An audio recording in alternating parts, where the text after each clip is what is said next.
Et bonjour à tous, on se retrouve aujourd'hui pour une nouvelle vidéo dans laquelle on va essayer de répondre à la question suivante qui est: faut-il obligatoirement utiliser Kali Linux pour débuter en pentest? Alors ici je parle spécifiquement du pentest parce qu'il y a pas mal de questions par rapport aux débutants qui reviennent par rapport à ça, mais il faut savoir aussi, ça peut également toucher plusieurs domaines de la cybersécurité.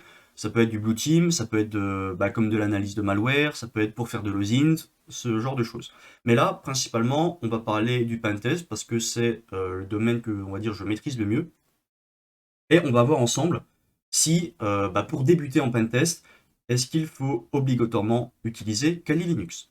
Alors, pour ceux qui me connaissent un petit peu et qui ont suivi pas mal de mes vidéos, vous savez que à chaque fois quand je pars sur un sujet et que j'ai une idée dessus, je me fais une idée de la chose, c'est jamais tout blanc ou tout noir. Il y a toujours des avantages, des inconvénients, et on va voir que ça va pas déroger à la règle, ce sera tout le temps la même chose.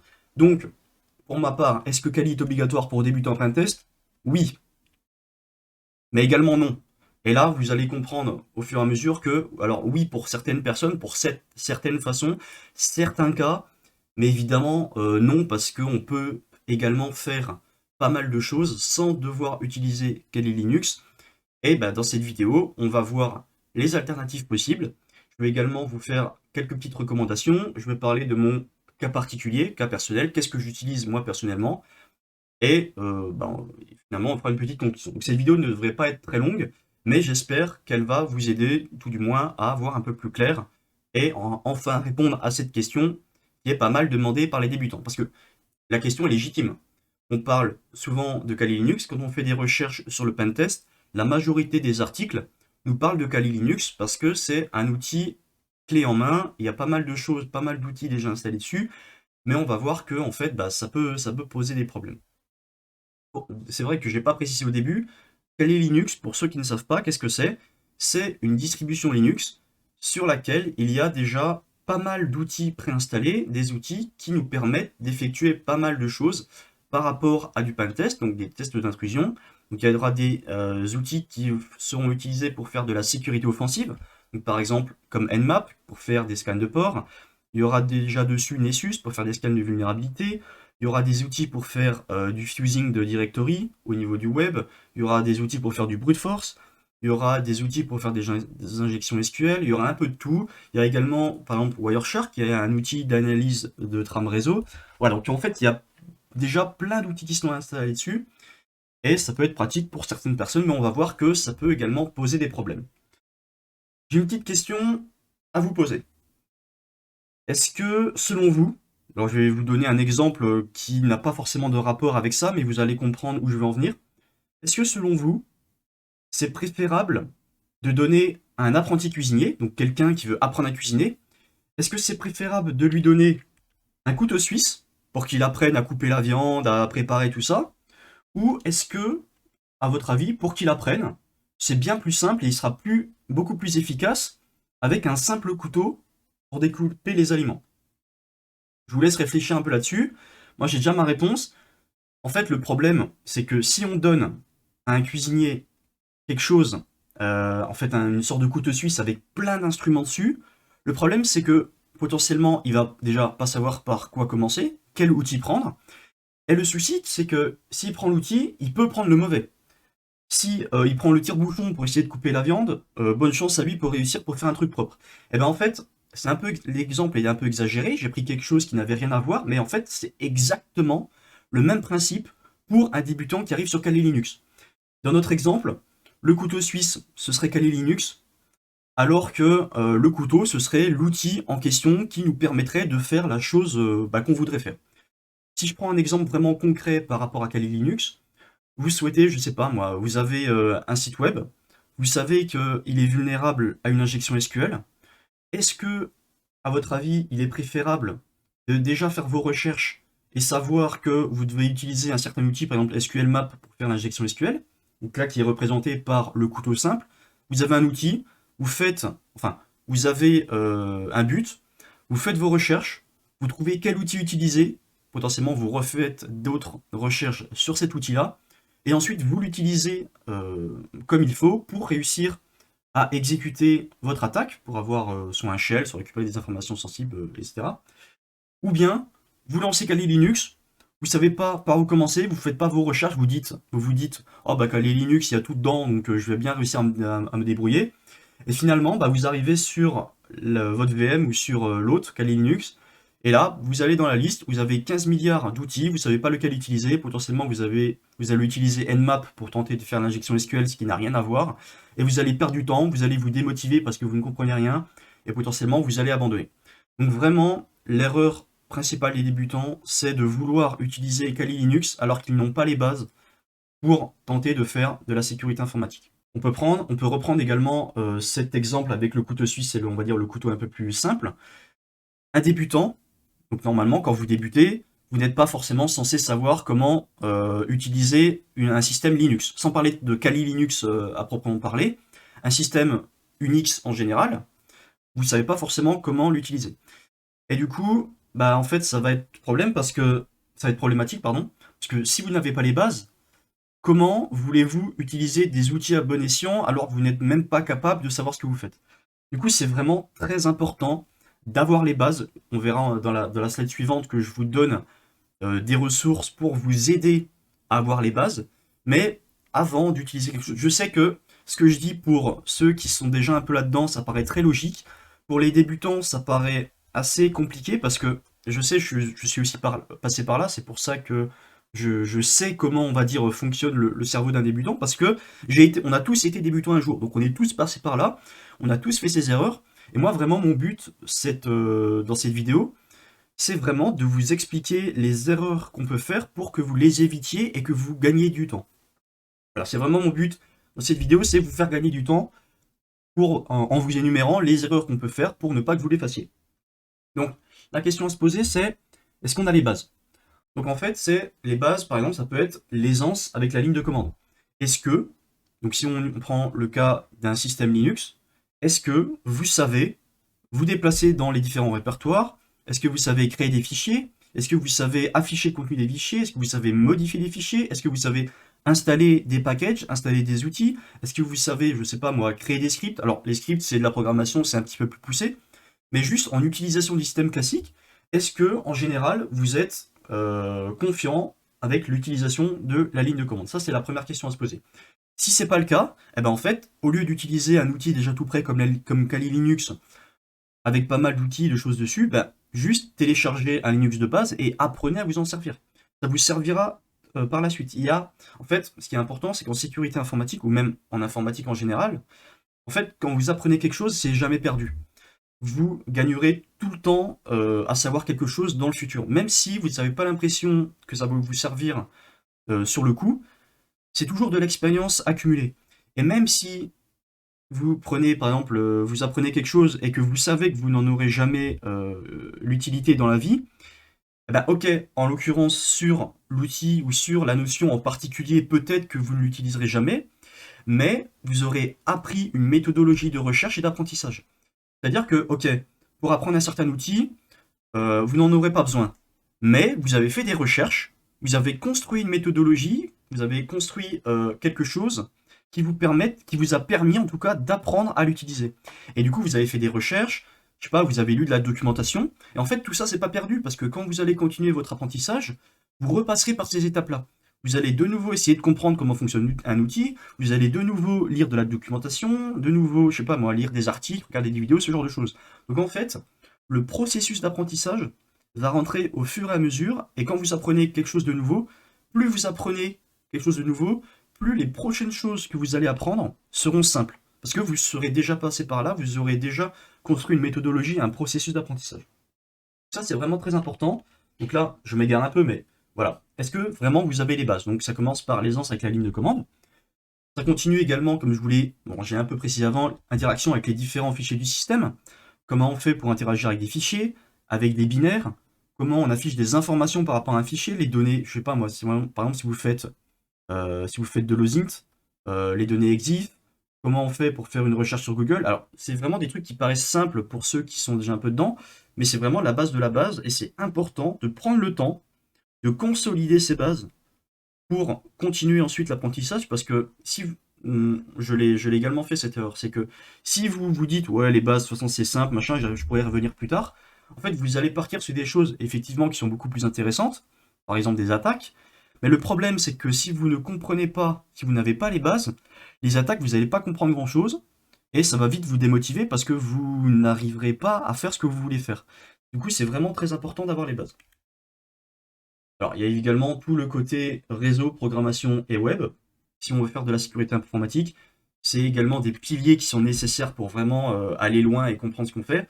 Alors, peut-être que vous avez déjà fait quelques petits challenges sur Rootme et sur des plateformes sans connaître, sans rien connaître, et vous vous dites, ouais, c'est simple. Alors, effectivement, on peut quand même réussir à faire des challenges, réussir à faire quelques petits trucs sans vraiment trop y connaître, juste en balançant quelques outils à droite à gauche. Mais c'est pas du long terme. Comment ça s'appelle? C'est une réflexion à court terme, parce que ok, vous allez réussir à faire deux, trois trucs, mais au niveau de l'apprentissage et au niveau du cursus que vous allez suivre, bah, juste à un moment, vous allez être bloqué, vous devrez retourner tout au début, donc ce sera juste de la perte de temps par rapport à si vous aviez commencé vraiment à apprendre les bases sérieusement. Et évidemment, quelque chose de très important, c'est l'éthique. Ça, on oublie assez souvent. Les débutants, ils balancent des SQL maps, des scans, des Nmaps, des trucs sur des sites qui ne leur appartiennent pas. J'ai pas parlé du côté juridique, mais ça rejoint un petit peu aussi l'éthique. Toujours faire attention en sécurité informatique à ce qu'on fait. Ce n'est pas un jeu, c'est quelque chose de très important. Il peut y avoir des conséquences derrière. Par exemple, scan de map. Il y a des lois qui existent, donc normalement, notamment la loi Godfrein, qui date de je sais plus quelle année, en 1980, 1990, quelque chose comme ça, je sais plus. C'est une loi en fait qui dit que toute tentative, alors c'est même pas intrusion, alors il y a de l'intrusion, mais toute tentative d'intrusion, donc par exemple un scan and map, c'est une tentative d'intrusion, dans un système informatique ou de système de stockage de données ou quelque chose comme ça, est considéré comme une infraction, machin bidule, et vous pouvez avoir une amende et aller en prison. C'est pour ça qu'il existe des sites d'apprentissage qui sont totalement légaux et qui permettent de s'entraîner comme si on faisait des attaques réelles, mais directement sur des challenges prévus pour cet effet. Donc très important, l'éthique, ne faites pas les choses n'importe comment, faites les choses correctement, allez sur des plateformes qui sont faites exprès pour ça, ne balancez pas des scans comme ça dans la nature, n'essayez pas d'attaquer des sites web qui ne vous appartiennent pas. Alors, vous pouvez attaquer un site web uniquement, et je précise uniquement, si vous avez l'accord explicite et écrit, signé, tout ce que vous voulez, du propriétaire du site. Voilà. Il faut que la personne soit vous autorise explicitement, et quand je dis explicitement, c'est pas à l'oral sur un Discord en vocal, ouais ouais t'inquiète, tu peux tester mon site. C'est vraiment, faut que ce soit quelque chose qui soit fait proprement. Alors, je vais pas trop m'attarder là-dessus parce que c'est pas le but de la vidéo, mais toujours l'éthique, l'éthique et le juridique, ne pas aller en prison, c'est vraiment très important. Et je vous invite à aller voir la vidéo que j'avais fait à ce sujet sur les bases du pentest. Les bases du pentest, c'était la vidéo numéro 0 ou numéro 1, je sais plus, ça parlait un peu du kick-off meeting, voilà, du rendez-vous avec le client, comment ça se passait, des contrats qu'il fallait avoir, des documents pour éviter de passer par la case prison. Très important également. Donc là, c'était vraiment au niveau des bases. Maintenant, je vais vous parler de quelques vidéos que j'ai faites qui vous aideront forcément. Donc, alors, ça fait un peu en mode pub dissimulé, mais pour ma part, je pense que ces vidéos sont vraiment qualitatives. Vous pouvez les retrouver directement sur ma chaîne. Les vidéos sont vraiment qualitatives et vont vous donner quelques petites idées, quelques petites astuces, des tips pour vous aider à débuter au mieux le monde dans le pentest. Donc la première vidéo que je fais, elle s'appelle Documenter tout. Alors, le titre de la miniature, c'est Documenter tout. Je crois que le titre, c'est pas tout à fait pareil. Mais de toute façon, vous la retrouverez facilement.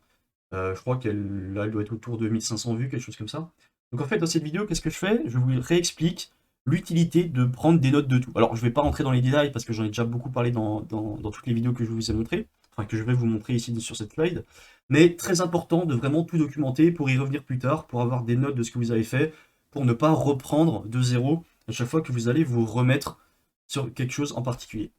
Autre vidéo que je trouve vraiment très intéressante, c'est, donc le titre je crois que c'est Pourquoi vous ne progressez pas, où je vous réexplique vraiment pourquoi. Donc là c'est vraiment le top, alors je sais plus combien, top 7, top 8 des erreurs que font le plus les débutants. Donc je vous invite également à aller la voir, c'est vraiment très important si jamais vous débutez en sécurité informatique et que vous voulez avoir les bases et éviter également certaines erreurs. J'avais fait également une autre vidéo, pardon, pour apprendre l'anglais. Donc c'est vraiment de l'anglais technique, c'est pas très compliqué. Donc je vous donne dedans des ressources, des méthodologies pour apprendre. Tout ce que je vous montre dans ces vidéos, je le fais. C'est pas en mode faites ce que je dis parce que je fais. À chaque fois, dans les vidéos, tout ce que je vous explique, tout ce que je vous montre, ce sont des choses que je pratique moi-même. Alors, je dis pas à chaque fois que c'est la meilleure chose à faire, mais en tout cas, c'est ce que je fais. Et bon, j'ai l'impression que ça marche vraiment pas trop mal. Et la dernière vidéo que je voulais vous montrer, qui a cette miniature-là, c'est... Alors, je crois que le titre, ça doit être trouver tout ce que vous voulez ou trouver toutes les ressources que vous voulez ou quelque chose comme ça.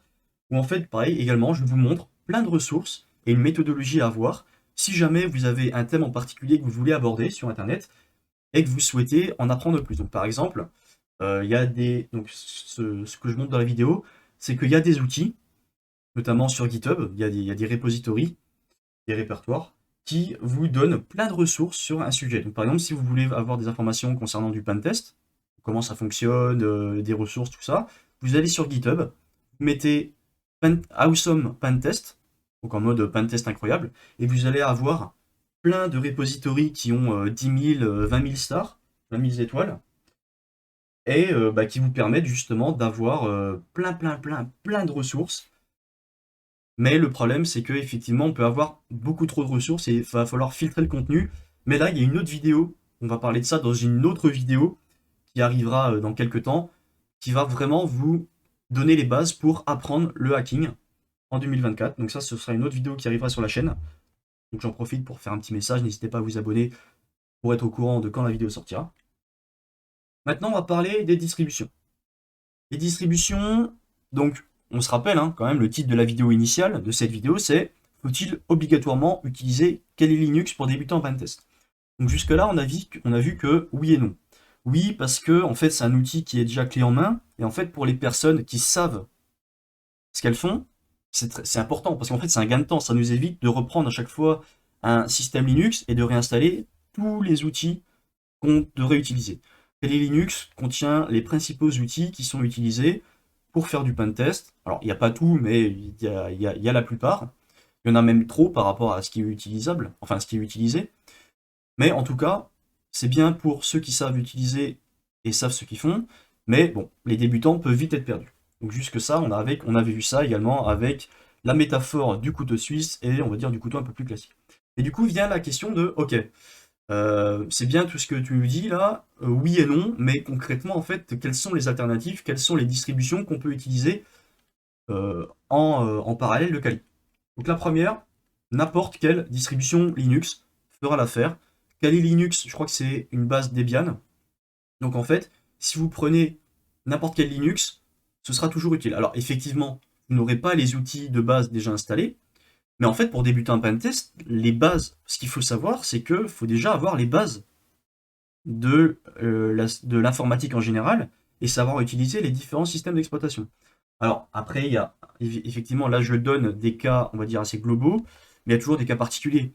Si ce qui vous intéresse, c'est vraiment le pentest, par exemple, interne, les tests d'intrusion interne, où ça va toucher principalement du Windows, effectivement, certains outils seront mieux utilisables sous Windows, mais c'est quand même très important d'avoir des compétences un petit peu transversales, un petit peu globales, et de savoir toucher à tout. Donc en général, n'importe quelle distribution Linux fait l'affaire pour débuter en pentest, parce que déjà, le fait de partir de zéro vous apprendra énormément de choses, parce que vous devrez tout construire de A à Z. Vous devrez savoir utiliser les outils, enfin, comment utiliser Linux, vous devrez savoir installer les outils pour ensuite les utiliser. Donc vraiment, vous partez de zéro, et c'est un bon apprentissage. Mais également, Kali Linux. Parce que faut-il obligatoirement utiliser Kali Linux pour débuter? Non, mais vous pouvez l'utiliser. Si jamais vous savez faire la part des choses et vous savez que Kali Linux c'est un outil avec enfin, c'est une distribution avec plein d'outils déjà préinstallés, mais que vous vous focussez sur, alors c'est pas très français, mais vous vous focussez uniquement sur l'apprentissage de Linux en tant que tel, bah Kali Linux en fait c'est un Linux, donc ça fonctionne également. Il y a également Debian, parce que Debian, bon, c'est un Linux classique, qui est donc Kali Linux se base sur Debian. Vous pouvez également faire sur Windows. Alors, le petit souci de Windows, c'est que il y a pas mal d'outils qui ne fonctionnent pas dessus. Par exemple, Nmap. Le seul Nmap que vous pouvez utiliser sur Windows, c'est ZenMap, qui est en fait une version graphique de Nmap qui a été embed dans une version graphique, en fait, dans un programme graphique. Mais c'est beaucoup moins pratique, donc vraiment, je vous conseille quand même d'utiliser principalement des systèmes Linux, sauf dans certains cas particuliers où dans l'utilisation quotidienne, vous pouvez utiliser Windows. Certains scripts, par exemple, quand on fait de l'exploitation au niveau de Windows, les scripts PowerShell, bah, ils fonctionnent évidemment mieux sous Windows que sous Linux. Vous pouvez également utiliser Ubuntu, c'est ce que j'utilise pour ma part. Donc en fait, depuis le début, j'ai commencé à apprendre, on va dire, un petit peu les bases de Linux sous Ubuntu. Et depuis, en fait, bah, j'ai jamais changé. Je reste toujours sur un système Ubuntu. Donc bah, pour ma part, ça me suffit. Quand j'ai besoin d'un outil, je l'installe. Et voilà. Et le dernier, qui s'appelle Exegol. Alors Exegol, c'est un petit peu particulier. C'est une sorte de Kali Linux, mais sous stéroïdes. C'est-à-dire que donc, ça fonctionne sous Docker. Donc Docker, c'est un outil qui va nous permettre, je vais pas rentrer dans les détails, mais je vais faire assez global. Mais c'est de la virtualisation sous forme de conteneurs. Et en fait, ça va nous permettre de vraiment effectuer nos pentests ou des choses avec des outils déjà préconçus. Donc il y a une documentation sur internet d'Exegol, n'hésitez pas à aller voir comment ça fonctionne. Mais en gros, ça utilise Docker et c'est une sorte de Kali Linux, mais vraiment amélioré avec pas mal d'outils qui nous permet bah, en fait de lancer des instances, de lancer des nouveaux containers, de sortir du container, de le copier, de le stop assez rapidement. Et en fait, c'est vraiment un Kali Linux mais amélioré, vu qu'en fait le principal avantage d'Exegol, c'est que ça fonctionne avec Docker. Donc voilà un peu l'ensemble de toutes les distributions qui sont disponibles, des systèmes d'exploitation que vous pouvez utiliser.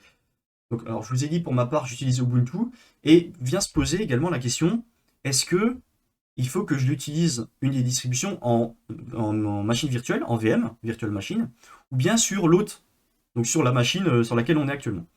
Alors, pour ma part, je suis sous un hôte Windows, que j'utilise bah, principalement dans la vie de tous les jours pour faire les différentes tâches, et j'ai VirtualBox pour avoir une machine virtuelle Ubuntu, qui est ma machine de pentest que je vais utiliser pour bah, faire les différents challenges que j'aime faire, les CTF, les pentests et ce genre de choses. Alors, c'est ce que je recommande, d'avoir au moins une machine virtuelle ou bien un Docker. Pourquoi? Parce qu'en fait, surtout au début, on va faire des manipulations et potentiellement on va casser ce qui se trouve sur notre système d'exploitation. On va, par exemple, si on utilise Kali Linux, peut-être qu'on va faire une mauvaise manip et qu'on va supprimer un fichier qui était sensible, qui est bon, enfin qui est nécessaire au fonctionnement de l'outil, de la distribution, et ça peut poser problème. Avec la virtualisation, donc que ce soit via Docker ou via une machine virtuelle, bah en fait, si on a un souci et qu'on supprime quelque chose, il y a des choses qui s'appellent des snapshots, qui est une sorte de backup, de sauvegarde qu'on aura fait au préalable, qui va nous permettre de revenir de manière très rapide à un état antérieur. C'est-à-dire que, par exemple, ma machine fonctionne correctement, je fais une backup, ensuite je fais des manipulations, je casse la machine, comme j'avais fait une backup il y a 5 minutes, en 2 clics, je peux, alors 2 clics ou 2 lignes de commande, ça dépend comment vous l'utilisez, mais par exemple, en 2 clics, je peux retourner à l'état de ma machine, dans l'état dans lequel ma machine était il y a 5 minutes. Et du coup, ça, c'est vraiment l'avantage de la virtualisation, c'est que vous pouvez retourner en arrière si jamais vous faites n'importe quoi. Et c'est pas un souci de faire n'importe quoi, mais il faut savoir que en fait, si vous le faites sur une machine haute, bah, potentiellement vous allez casser votre système et à chaque fois va falloir tout réinstaller et ça peut poser des problèmes. Donc vraiment, je vous conseille d'utiliser de la virtualisation. Après, ça peut être un mix de différentes choses. Vous pouvez avoir par exemple un hôte Ubuntu sur lequel vous avez une machine virtuelle sur laquelle tourne Kali Linux. Vous pouvez être sur du Windows, avoir une machine virtuelle sur laquelle tourne Ubuntu. Vous pouvez être sur Windows, avoir un container qui exécute Exegol. Voilà, vous pouvez faire un peu tout ce que vous voulez, mais vraiment, je vous conseille d'avoir une machine virtuelle. Alors, est-ce que vous avez besoin d'un tuto sur comment installer VirtualBox ou VMware? Je pourrais en faire une vidéo si jamais vous êtes intéressé, n'hésitez pas à me le dire dans les commentaires. mais en général, il y a quand même pas mal de comment ça s'appelle, de tutos par rapport à ça sur Internet. Et maintenant, je vais vous donner quelques ressources si vraiment, donc concrètement, si vous voulez apprendre à débuter en pentest. Donc, la première ressource, vous vous en doutez, pour ceux qui me suivent, vous connaissez déjà TryHackMe. Pour les débutants, je vais vous expliquer un petit peu qu'est-ce que TryHackMe. C'est une plateforme, donc je crois qu'ils sont anglais, qui va nous permettre justement d'apprendre et de nous entraîner sur différents aspects de l'informatique et de la sécurité informatique. Donc le site est partiellement gratuit. Je pense qu'il y a quand même facile 70% ou 80% du site qui est gratuit. Après, il y a quelques modules qui sont payants, mais c'est un abonnement qui doit être à 10 € par mois, donc c'est pas non plus extrêmement cher. Et en fait, vous voyez, ce sont des sortes de cours. Donc il y a un mix à chaque fois entre des cours et des exercices. Dans certains cours, il y a des questions pour savoir si vous avez bien compris la chose. Donc comment ça se présente? C'est sous forme de rooms, ils appellent ça des rooms. C'est des sortes, alors soit, comme j'ai dit, soit des petits challenges, soit des cours, qui vont vous expliquer pas à pas telle ou telle notion, comment ça fonctionne, avec plein de ressources, plein de choses. Vous pourrez également pratiquer. Donc ils mettent à disposition des machines que vous pouvez lancer. Donc vous devrez vous connecter sur leur réseau avec un VPN. Normalement, c'est expliqué directement sur le site. Le seul petit bémol, enfin bémol entre guillemets, c'est que l'entièreté du site est en anglais. Du coup, pour ceux qui ont du mal en anglais, je reviens en arrière, mais je vous conseille d'aller voir ma vidéo, notamment en bas à gauche, là vous voyez, sur apprendre l'anglais pour l'informatique, parce que c'est quelque chose de vraiment primordial, et ça vous sera utile dans la vie de tous les jours et dans votre futur. Donc TryHackMe, ils proposent différentes choses, donc là on peut voir que c'est vraiment la base de la base. Donc introduction à la cybersécurité, donc là ce ne sera pas vraiment technique, mais on va vous expliquer un petit peu les métiers de la cybersécurité, comment ça fonctionne, qu'est-ce que l'offensif, qu'est-ce que le défensif, voilà, ce genre de choses. On va vous apprendre également les bases du réseau, qu'est-ce qu'une adresse IP, comment fonctionne le DNS, comment fonctionne le protocole DHCP, voilà, tout ce genre de choses, comment fonctionne le web, les fondamentaux de Linux. Donc ici, c'est une ROM qui va vous apprendre à utiliser un système d'exploitation Linux. Comment modifier des fichiers, comment créer, comment les supprimer, comment vous déplacer dans l'arborescence de Linux, comment fonctionne le système en général. On a également la même pour Windows. Donc vraiment, pour les débutants, c'est vraiment une mine d'or. Je recommande fortement. Et après, vous pourrez passer à des choses un peu plus poussées. Donc là, il y a encore des introductions à la cybersécurité, introduction à la sécurité offensive, la sécurité défensive. Et ensuite, vous aurez des rooms de plus en plus techniques qui vont vous apprendre comment utiliser une map, comment utiliser Wireshark, comment faire une attaque sur un site web, comment énumérer un site web, quelles sont les attaques possibles. Donc vraiment, je vous invite à aller voir TryHackMe, c'est vraiment une ressource qui est très pertinente et vraiment incroyable pour les débutants. Également, ici, il y a IBM. IBM, donc je vous mettrai directement le lien dans la description de la vidéo, comme ça sera plus simple pour vous. IBM a également fait une ressource pour apprendre à utiliser un système d'exploitation Linux. Donc c'est vraiment, donc encore une fois, c'est en anglais. Alors je ne sais pas s'il y a une traduction française, mais en tout cas, c'est sûr que c'est en anglais. Et c'est vraiment très complet si vous voulez apprendre à utiliser Linux. Si vous voulez vous familiariser un peu avec le système d'exploitation, je vous recommande. C'est vraiment une ressource également très pertinente. Alors c'est un peu moins fun, on va dire, que TryHackMe, parce que TryHackMe, ils l'ont fait un peu sous forme de jeu, avec des questions, il y a de l'interaction, tout ça. Là, c'est vraiment un cours papier en mode brut de décoffrage, comment faire telle chose, comment faire telle chose. Mais c'est vraiment également très pertinent. Mais surtout, le truc le plus important, c'est pratiquer. Pratiquer, c'est vraiment la base de tout en sécurité informatique. Alors, en informatique également en général, il y a vraiment deux choses à faire. Il y aura toujours une partie théorie, même si c'est pas le plus fun. C'est vraiment très important de savoir ce qu'on fait, de comprendre ce qu'on fait, d'essayer de comprendre, d'être curieux, d'avoir de la curiosité par rapport au sujet qu'on traite. Mais c'est également important de pratiquer. En fait, l'un ne va pas sans l'autre. Si vous faites peu de pratiquer, ok, vous pourrez apprendre des choses, mais peut-être que c'est plus intelligent d'également faire un peu de théorie, parce que si vous souhaitez comprendre comment un protocole fonctionne, ok, vous allez pratiquer, vous allez lancer Wireshark, vous allez essayer de comprendre, mais peut-être qu'il y a des subtilités que vous n'arriverez pas à comprendre par vous-même. Et du coup, avoir la théorie, avoir un cours, va vous permettre de comprendre les choses de manière beaucoup plus rapide. Mais au contraire, si vous faites que de la théorie mais jamais de pratique, on sait qu'en informatique, la théorie est toujours un petit peu différente de la pratique. Et du coup, en fait, vous saurez tout sur le bout des doigts, mais quand vous allez tester, rien ne fonctionnera. Parce que la pratique c'est bien, mais il y a toujours, enfin la théorie c'est bien, pardon, mais il y a toujours des éléments qui diffèrent avec la pratique, et du coup, l'un ne va pas sans l'autre, et c'est vraiment très important, du coup, de faire un peu de théorie sur TryHackMe, un peu de pratique. Une fois que vous avez fait quelques rooms sur TryHackMe, que vous avez compris, selon vous, comment fonctionne le système d'exploitation, comment fonctionnent les Linux et les différentes commandes, eh ben, lancez votre machine virtuelle, allez sur un environnement Linux, et essayez quelques commandes. Essayez de vous dire, ok, donc là, je vais essayer de créer un fichier, je vais essayer d'ajouter des données dedans, je vais essayer de modifier les données, ensuite je vais supprimer le fichier, je vais copier le fichier pour le déplacer dans un autre répertoire, ce genre de choses. Donc, toujours pratiquer, c'est très important. Cette vidéo s'arrête là. Alors, je pensais qu'elle allait être beaucoup plus courte, mais j'ai beaucoup parlé. En conclusion, qu'est-ce qu'il faut retenir? Donc, répondre à la question, faut-il obligatoirement utiliser Kali Linux pour débuter un pentest? La réponse est oui et non. En fait, ça dépend. Ça dépend de tout. Ça dépend, est-ce que vous avez déjà un petit niveau? Est-ce que vous vraiment vous débutez, vous n'avez aucune connaissance? Dans ce cas-là, je vous conseillerais de partir sur une distribution un peu plus classique, comme du Ubuntu, du Debian, pour vraiment se concentrer sur l'utilisation du système Linux en tant que tel et pas être perdu avec Kali Linux, avec plein d'outils à droite à gauche qui ne vous serviront pas au début et vous risquez de vous perdre, vous risquez d'être découragé et d'abandonner alors que bah, vous aviez déjà toutes les clés en main pour réussir. N'hésitez pas également, comme je l'ai précisé dans les différentes slides, d'aller voir les ressources. Je mettrai toutes les ressources en description de cette vidéo. Vous aurez juste à cliquer dessus pour y accéder. À aller voir les vidéos que j'ai présentées également dans les différentes slides. Donc sur documenter tout ce que vous faites, apprendre l'anglais, rechercher, enfin réussir à trouver toutes les ressources que vous cherchez sur Internet, et également les erreurs qu'il ne faut pas faire pour les débutants. Donc n'hésitez pas à aller voir toutes ces vidéos, ça vous sera utile. Ce sont notamment des choses que j'applique dans la vie de tous les jours, donc ça fonctionne, c'est pas du bullshit que je vous raconte. N'hésitez pas à vous dire ce que vous en avez pensé dans les commentaires. Si j'ai oublié quelque chose, n'hésitez pas également à le rajouter dans les commentaires, à me le dire. Et on se retrouve pour une prochaine vidéo. Allez, bye bye.